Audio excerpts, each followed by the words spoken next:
cê tá. Hoje tem gigante da colina. Tô na barreira, pode brotar. Traz a tua amiga vascaína, minha torcida.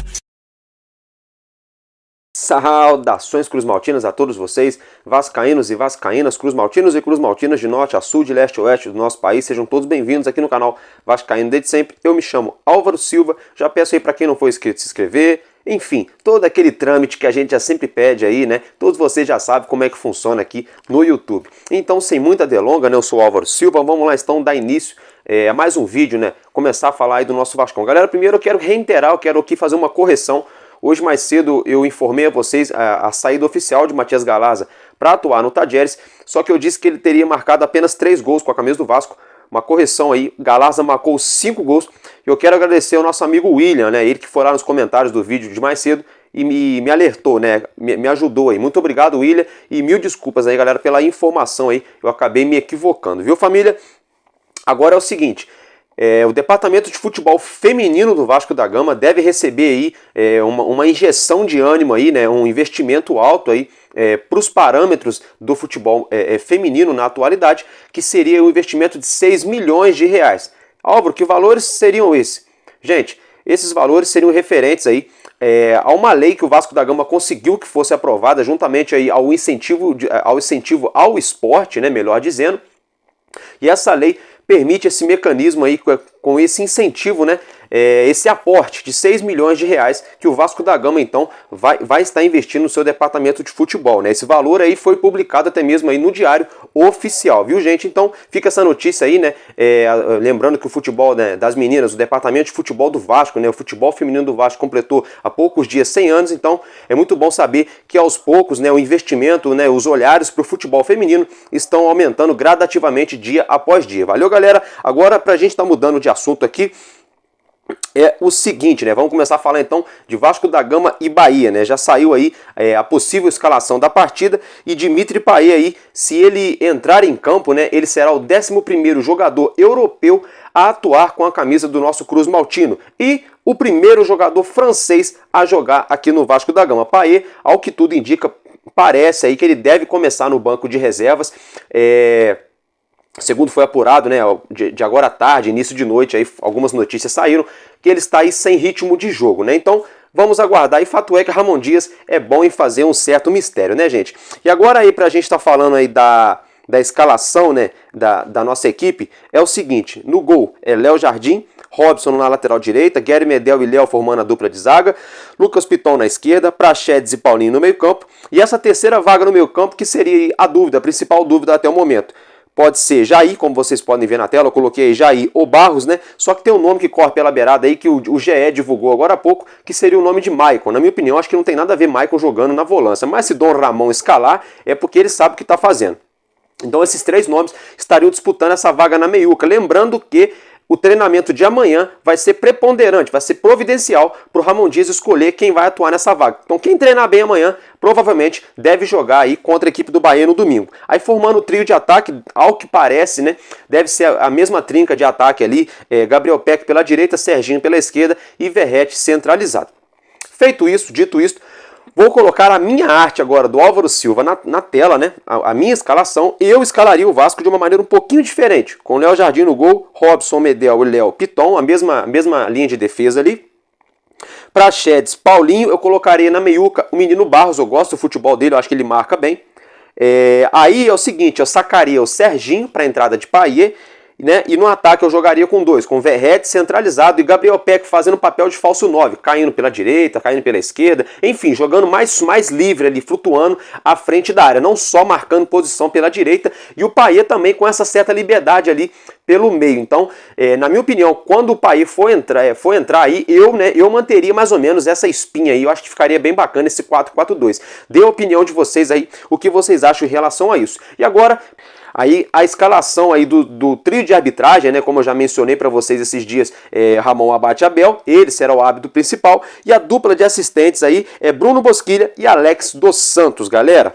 E aí, agora, galera, é o seguinte, pra gente estar mudando de assunto, né, foi divulgado hoje o ranking de sócio-torcedores, né, aqui no futebol brasileiro. O nosso Vasco da Gama, no momento, ele está ocupando a 10ª colocação. Lembrando que essa reportagem, esse levantamento aí é do Jornal O Lance, como segue a arte na tela aí, o Jornal O Lance, então o Lance.net aí, fica aqui os créditos, tá, gente? Dei até uma enrolada aqui. E é o seguinte, eu vou até dar uma pra gente acompanhar junto aí, né, como vocês já podem ver a arte. O Palmeiras vem ocupando a 1ª colocação com 185 mil sócios, o Corinthians é o segundo com 116, o Grêmio é o terceiro com 113 mil, o Internacional é o quarto com 107, o Flamengo, né, é o quinto colocado com 100 mil. Aí o sexto colocado é o Atlético Mineiro com 85 mil sócios, depois vem o Fluminense com 66 mil, o Botafogo com 61 mil sócios, né, o São Paulo com 60 mil associados e o Vasco na 10ª colocação com 56 mil associados, sócio-torcedores. Lembrando que antes da chegada de Dimitri Payet, o número de sócios torcedores do Vasco da Gama vinha caindo vertiginosamente, na verdade. Chegou aí a, se eu não me engano, acho que a 22 ou 26 mil, algo assim parecido, menos de 30 mil sócios torcedores. Fato é que depois da chegada aí de Dimitri Payet, dobrou, né, o número de sócios torcedores do Vasco da Gama. Atualmente são aí de 56 mil torcedores. É óbvio que a gente sabe que dá para melhorar e se o time começar a melhorar dentro de campo, provavelmente esse número vai aumentar sim. Vocês podem ver aí, né, os outros times que estão acima da gente aí nesse ranking, são todos times aí que estão bem na tabela, né? Então com certeza a gente melhorando, né, dá essa injeção de ânimo pro torcedor, aquela certa credibilidade na administração do clube, aí a galera começa de novo aí a investir no time, né, a se tornar novamente sócio-torcedor, galera. Agora é o seguinte, né, a gente está mudando de assunto, vamos falar aí de Vasco da Gama e Fluminense. A gente vai pegar o Bahia agora nessa rodada, depois no dia 16 de setembro, né, jogo que vai ser às 4 horas da tarde, estaria indefinido o local, o campo, o estádio que seria realizado esse jogo. Saiu agora há pouco à noite, em torno de 6, 7 horas da noite, que o Vasco aí iria sim atuar em Volta Redonda, inclusive o Vasco da Gama já teria protocolado um pedido junto à FERJ com a Prefeitura de Volta Redonda para atuar no Raulino de Oliveira contra a equipe do Fluminense. Fato é que poucos minutos depois, Lucas Pedrosa fez um post em sua rede social, alegando ali que, segundo uma informação de bastidores de São Januário, o Vasco da Gama não atuaria em Volta Redonda e sim, o desejo da diretoria era atuar em São Januário. Passaram poucos minutos, essa informação já mudou totalmente. Segundo agora o jornalista Wellington Campos, o Vasco vai sim jogar em Volta Redonda, partida confirmada. Segundo o próprio Wellington Campos, essa informação deve ser aí protocolada, informada no site oficial da CBF nas próximas horas, então vamos aguardar para ver aí se Lucas Pedrosa a informação dele procede ou se a informação aí de Wellington Campos procede. Fato é que nós temos dois jornalistas vascaínos aí divergindo em opiniões diferentes sobre o mesmo assunto, se o Vasco joga ou não em Volta Redonda. Dentro desse assunto tá dando uma polêmica do caramba, tem muita gente a favor, muita gente contra.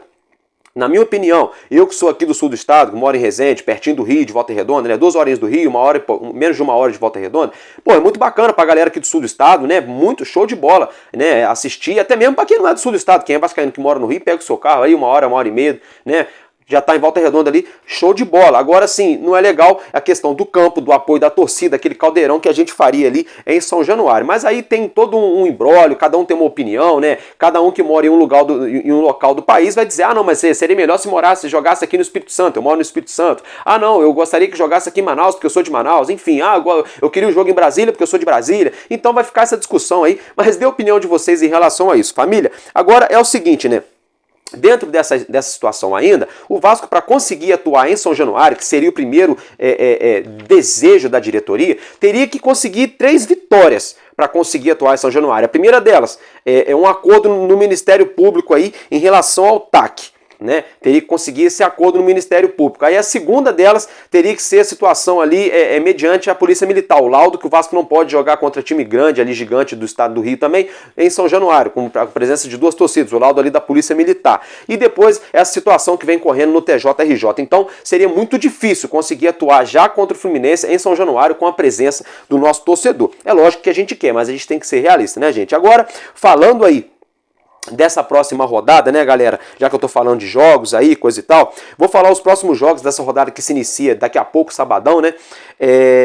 que é a 22ª rodada. Lembrando que o São Paulo, né, a partida entre São Paulo e Curitiba foi aí adiada pela CBF, eles vão remarcar esse jogo ainda, então nessa rodada apenas nove partidas aí vão compor, né, essa 22ª rodada. Sendo aí 2 jogos amanhã, né, que é o primeiro deles, Goiás e Internacional, 4 horas da tarde, sabadão. Atlético Mineiro e Atlético Paranaense se enfrentam também, sabadão, 4 horas da tarde. No domingo,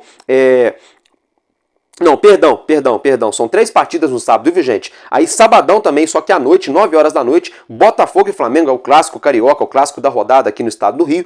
Depois aí, no caso, aí agora sim, no domingo, né? Grêmio e Cuiabá, 4 horas da tarde. Aí domingo também às 4 da tarde, Corinthians e Palmeiras, grande clássico, derby ali paulista. Depois ali no próprio domingo às 4 da tarde também, Fluminense e Fortaleza, né? Grande jogo, um bom jogo, diga-se de passagem. Aí domingo às 6h30 da tarde ali, Bahia e Vasco da Gama, né? E ainda no domingo também às 6h30 da tarde, Cruzeiro e Red Bull Bragantino. Então toda a rodada, né, será realizada amanhã e domingo, e já se encerra às 6h30 da tarde com os 2 jogos ali de Vasco da Gama e Bahia, né? E Cruzeiro e Red Bull Bragantino, né? Ainda tem também aqui, né, no domingo também aí, eu peço perdão a vocês, América Mineiro e Santos, viu, gente? Peço perdão, América Mineiro e Santos às 18h30, tá, galera? Então, tá aí os jogos, né, dessa rodada. Me desculpa aí se eu dei uma enroladinha, mas aí ficou a arte na tela aí, né? É isso aí, galera. Agora, vamos estar mudando de assunto aqui. É o seguinte, vamos falar de São Januário, já que a gente falou aí desse imbróglio, né? É o seguinte, né? O deputado federal aí, Tarcísio Mota, né? Juntamente aí com a deputada Dani Monteiro, estiveram agora há pouco na junta ali no TJRJ para entregar ali o abaixo-assinado que foi anexado, né, ao pedido de liberação de São Januário. Para não ficar só nas minhas palavras, veja aí o próprio deputado falando ali à frente do tribunal. Fala, galera, eu tô aqui na frente do Tribunal de Justiça para contar para vocês que eu, junto com a Dani Monteiro, deputada estadual, nós pedimos para ingressar na ação que hoje impede os vascaínos de estarem em São Januário. Isso é um absurdo. Seja você vascaíno ou não, quero te pedir para ingressar nesta luta, que é um absurdo que um estádio esteja fechado hoje porque está do lado de uma favela. A gente não pode compactuar com isso. Junto com esse pedido de entrada, eu protocolei, entreguei as mais de 16 mil assinaturas que o nosso abaixo-assinado já tem e nós já entregamos aqui na ação também para mostrar que essa é a luta de muita gente. Assine, libera São Januário, vamos na luta até o fim. Só a luta muda a vida. E ainda envolvendo essa situação, como vocês acabaram de ver o deputado Tarcísio Mota mencionando, né? Diga-se de passagem, eu agradeço aqui a equipe do deputado que mandou para mim via e-mail, né, as informações dessa situação, uma vez que a gente assinou ali o abaixo-assinado, né? Eles tiveram aí a consideração de enviar um e-mail aí notificando a nós que participamos, né, que já foi entregue lá no Tribunal do Rio de Janeiro. Então, muito bacana a atitude do deputado. É o seguinte, o nosso CEO da SAF do Vasco da Gama, Lúcio Barbosa, né, gente? Ele se reuniu hoje à tarde aí com Rubens Lopes, né? Rubens Lopes, que é o presidente da FEJ, a Federação de Esportes do Estado do Rio de Janeiro, e vice-presidente da CBF, né? Ele teria se reunido ali com Rubens Lopes para tratar de assuntos envolvendo São Januário e as reformas também nos CTs do Vasco da Gama. Agora eu só faço uma pergunta para vocês. Lúcio Barbosa está fazendo a parte dele, está trabalhando, show de bola, está correndo atrás. Agora eu só faço uma pergunta para vocês. Rubens Lopes se dá tão bem com a diretoria do Vasco, se diz tão a favor de liberar São Januário e não sei o quê. O engraçado é que quando a gente bate lá na CBF para reclamar da arbitragem, né, dessa patifaria que vem acontecendo, o que o Rubens Lopes faz? Porque ele é o vice-presidente da CBF, era para ele ter um mínimo, um pouquinho de voz ali dentro, né? Ele que é presidente da Federação Carioca, era para ele defender um pouquinho e falar, pô, peraí, mas aí o time da minha associação ali do Rio de Janeiro ali tá sendo lesado, dentro de campo, a arbitragem, não sei o quê. Eu quero saber o que o Rubens Lopes está fazendo para ajudar o Vasco da Gama. Eu já falei isso outro dia e vou falar de novo. É muito fácil agora, presidente de federação, ficar dizendo que tá isso, que tá aquilo outro, aí vai se reunir com o diretor do Vasco da Gama para poder resolver as coisas. Aí quando chega o Campeonato Carioca, volta aquela palhaçada todo dia de novo que a gente vê a Federação do Estado do Rio de Janeiro puxando a sardinha pro Flamengo, que a gente sabe que fizeram isso sim, né, nesse campeonato desse ano, entendeu? Então eu quero saber o que efetivamente o Rubens Lopes vai fazer para ajudar o Vasco, porque surfar na onda, ficar aí toda hora aparecendo na mídia que tá se reunindo para ajudar o Vasco da Gama é muito fácil. Agora eu quero ver realmente ajudar o nosso clube. Feito aqui, né, esse parêntese, né, feito aqui esse adendo, né, agora então mudando de assunto, a gente já falou aí sobre São Januário, gente, saiu agora há pouco, é um escândalo, é o principal assunto desse vídeo, diga-se de passagem, desse vídeo de hoje à noite, um escândalo. Eu estava preocupado com isso, já vim alertando vocês aí em relação a isso, nas reuniões aí dos Conselhos Deliberativo, né, tudo que envolve as eleições do Vasco da Gama e a mudança do estatuto. É o seguinte, Os dois pré-candidatos aí à presidência do nosso clube, Leonardo Rodrigues e Pedro Strozenberg, protocolaram hoje à tarde ali na Secretaria de São Januário, tá, um pedido de impugnação de 233 nomes aí da lista de sócios torcedores que estariam aptos para votar nas eleições de novembro de 2023 para presidente do Vasco da Gama. É o seguinte, gente, segundo foi informado aí pelos próprios candidatos, aí vou até reiterar, Leonardo Rodrigues e Pedro Strozenberg, quase 100 nomes dessa lista estariam mortos, seriam pessoas aí mortas, que já faleceram, já vieram a óbito, já não moram mais aqui, já moram em outro lugar, mas não na terra. E os outros dados, né, seriam inconsistência nos dados, os dados não estariam batendo. Ou seja, 233 nomes que não estariam aptos, segundo esses dois candidatos, para ser votados. Eles pedem a impugnação dessa situação, lembrando que isso vai ser avaliado amanhã pelo Otto de Carvalho. Amanhã mesmo ali em São Januário, estava marcado para amanhã, a data limite era hoje, foi protocolado hoje ali no apagar das luzes, essa situação, tá? E eu quero saber o que eles vão falar em relação aí 100 eleitores que já faleceram e outros 133, mais ou menos, um pouco para mais, um pouco para menos aí, que teriam inconsistência nos dados. Aí fizeram uma auditoria com esses dados e não sei o que lá, e aí disseram que estava tudo certinho. Aí agora, uma semana, 10 dias depois, aparece essa lambança aí. Olha o escândalo, gente. Às vésperas, de mais uma eleição, outro escândalo no nosso clube, como se já não bastasse a gestão atual ter feito aquele golpe, aquela situação toda que aconteceu nas últimas eleições, que inclusive está judicializada até o dia de hoje, né? Os diretores ali que se encontram hoje à frente do Vasco da Gama Associativo, Jorge Salgado e toda a sua patotinha, eles estão ali na frente do Vasco devido a uma liminar. Esse processo ainda está na justiça até hoje se arrastando, desse golpe que eles deram para entrar na presidência. Aí agora, como se não bastasse, há poucos dias Jorge Salgado vem a público e menciona que está decidindo, está pensando se vem a candidatura para se reeleger presidente ou não. E aí, poucos dias depois, 233 nomes têm a possibilidade de serem impugnados, porque simplesmente quase 100 nomes estariam mortos, e mais de 100 nomes aí estariam aí com inconsistência nos dados. Então isso é um escândalo, é para ser apurado. Eu tô vendo muito canal de YouTube que não tá falando disso, tá? Não tá falando desse assunto, e isso tá errado, gente. Vamos ficar de olho e vamos fiscalizar. Valeu, família? E olha só, pra gente estar encerrando esse vídeo de hoje, amanhã é sabadão, amanhã, né, é véspera de jogo, eu aí por motivo aí de trabalho, enfim, vou fazer um vídeo sim, tá? Só que já vou avisando vocês que o vídeo de amanhã não vai ter aquela produção e coisa e tal que eu costumo fazer, mas a notícia eu vou trazer para vocês sim, podem ficar tranquilos, tá bom, família? Eu devo trazer esse vídeo para vocês aí amanhã em torno de 6h30 da tarde, aí no mais tardar às 7 da noite, vou trazer as notícias para vocês, aí sim, domingão, vou estar aqui para fazer a cobertura completa, a gente vai fazer um vídeo antes do jogo, pré-jogo ali pela manhã, no domingo, deixando vocês bem informados em tudo que relaciona a partida entre Bahia e Vasco da Gama, e aí depois, num pós-jogo, se Deus quiser, com bastante motivo para sorrir com a vitória do nosso Vascão. Valeu, família? E agora, antes de estar encerrando aí, já peço para você que quer dar aquela força pro canal. Já agradeci ontem, né, alguns apoiadores que já vêm nos apoiando. Vou agradecer de novo as pessoas que nos apoiam. E aqui, corre aqui embaixo no rodapé da tela a nossa chave Pix. Se você quiser dar essa ajuda, dar essa força pra gente continuar crescendo e evoluindo, segue aí então, alvarovascaíno588@gmail.com, Banco BMG. Valeu, família? Quem quiser me ajudar é muito bem-vindo. E quem também não quiser, não puder, também não tem problema, que Deus abençoe da mesma maneira. E tamo junto, família. Então, porque enquanto houver um coração infantil, o Vasco da Gama será imortal. Vascaíno desde sempre. Valeu e é nóis.